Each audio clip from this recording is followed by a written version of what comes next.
Morning, church. Welcome to another weekend of Sundays at home.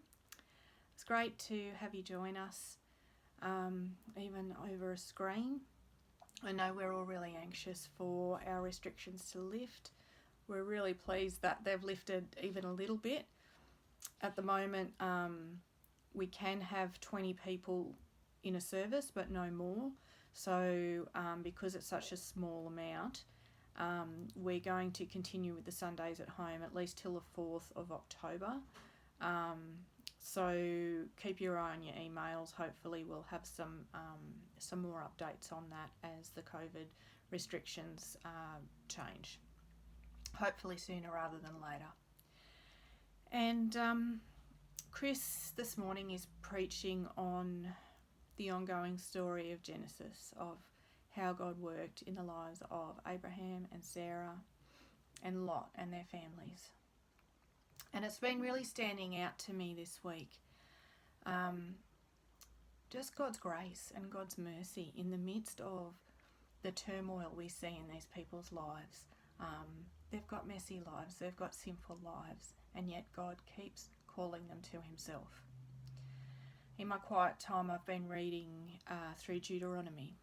And it's the Israelites, and they're going through the desert, and God's taking them into the promised land, and they're navigating this world where there's all sorts of ungodly practices going on around them, and God is calling them to be pure, to follow him, to obey him.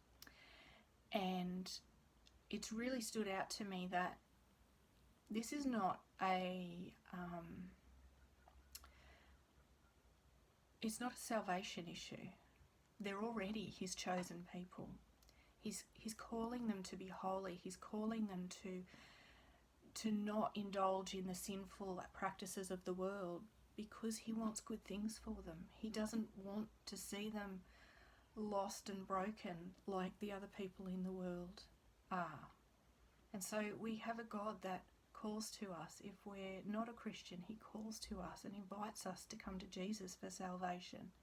For those of us who are Christians, he continuously calls to us to come to him, to follow him, to be obedient to him. And his rules aren't harsh. His rules are good, and they're for our good.